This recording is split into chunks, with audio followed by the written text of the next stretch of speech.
তোমরা তো জানো না কখন তোমরা মরবা। শোনো, তুমি অপরাধ করিও যদি তোমার মনে হয় আল্লাহ তোমাকে দেখে না, তখন করিও। তুমি অপরাধ করিও যদি তোমার মনে হয় আল্লাহ তোমাকে জিজ্ঞেস করবে না, তুমি নিশ্চিত বেঁচে যাবা।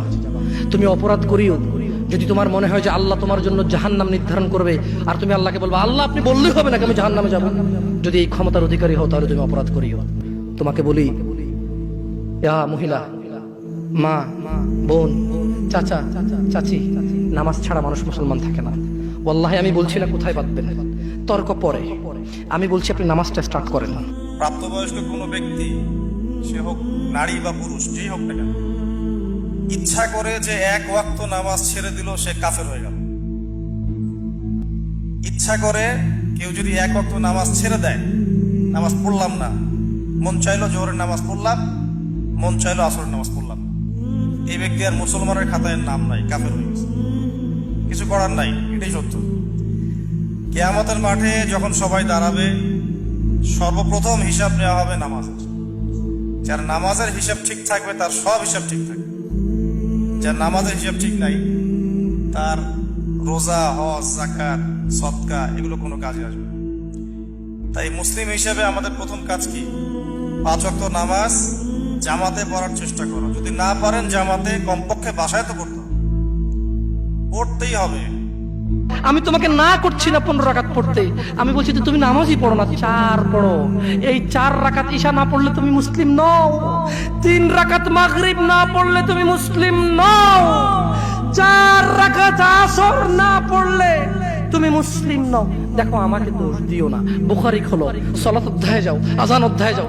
আল্লাহর নবী বলেছে তারা ওরা কাফির, ওরা মুশরিক, ওদের আর আমি মুহাম্মদুর রাসূলুল্লাহ সাল্লাল্লাহু আলাইহি ওয়াসাল্লামের উম্মতের মধ্যে পার্থক্য হচ্ছে নামাজ।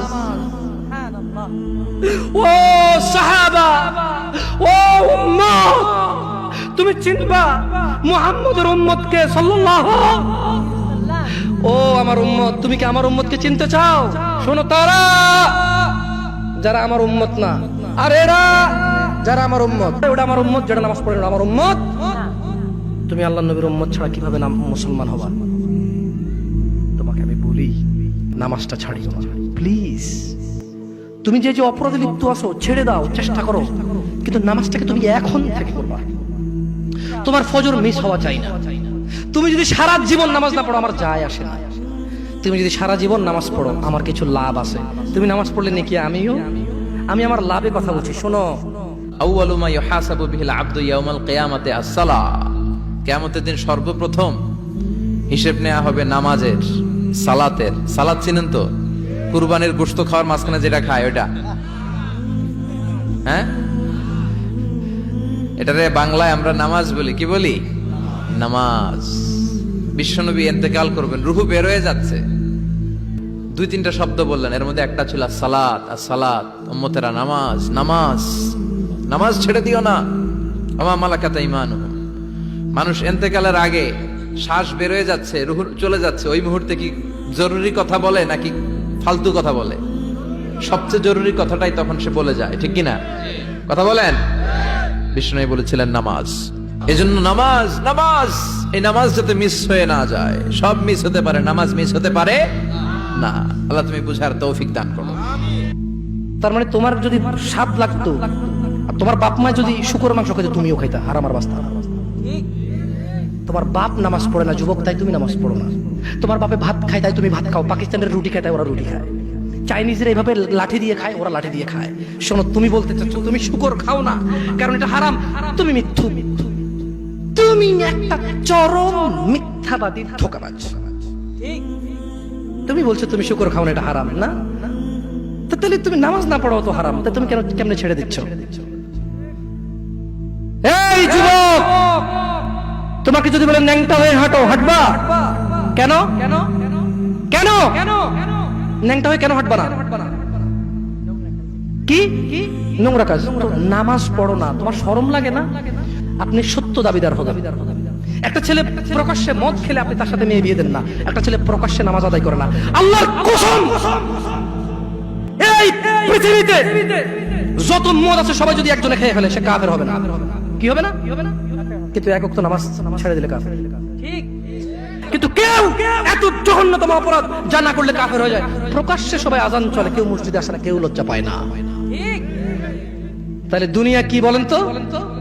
তুচ্ছ খেলতামাশা। নামাজটাকে ঠিক করেন। কোন বিষয়টাকে গুরুত্ব দিলে আমাদের আখিরাতে আমরা সফল কাম হতে পারবো? 5 ওয়াক্ত সালাত। 5 ওয়াক্ত সালাতকে ইমানের পরে সবচেয়ে গুরুত্ব আরোপ করতে হবে, কারণ আল্লাহর জমিনে ইমানের পরে সবচেয়ে বড় ভালো কাজ কোনটা? 5 ওয়াক্ত নামাজ। সন্দেহ আছে কোনো? ইমানের পরে সালাতের উপরে, আর মাঝখানে কোনো নেকামলের কোনো জায়গা নাই। আর পৃথিবীতে শিরক এবং কুফরের যে অপরাধ, সবচেয়ে বড় অপরাধ, তারপরে দ্বিতীয় সর্বোচ্চ বড় অপরাধ কোনটা বলেন? সালাত ত্যাগ করা। কোনটা? সালাত। এটা যেহেতু তাওহীদের পরে সবচেয়ে গুরুত্বপূর্ণ আমল, তো কুফর এবং শিরকের যে অপরাধ, সেই অপরাধের পরে দ্বিতীয় সর্বোচ্চ বড় অপরাধ হলো কোনটা? সালাত ত্যাগ করা। যদি কেউ সালাত ত্যাগ করে আর সালাত একেবারেই ত্যাগ করে, তাহলে তো তার ঈমান নিয়ে টানাটানি দেখা দিবে, সে মুসলমান কিনা এটা নিয়ে সন্দেহের সুযোগ তৈরি হবে, এবং অনেক উলামাদের মতে সে মুসলমানই থাকবে না, ইসলাম থেকে খারিজ হয়ে যাবে। কিয়ামতের ময়দানে আল্লাহ সুবহানাহু ওয়া তাআলা, সুনানে তিরমিজির হাদিসে আসছে যে আল্লাহ সুবহানাহু ওয়া তাআলা সর্বপ্রথম বান্দার যে হিসাবটা নেবেন সেটা হলো কিসের? নামাজের। সবচেয়ে গুরুত্বপূর্ণ বিষয়ের হিসাব সবকিছুর আগে নেওয়া হবে।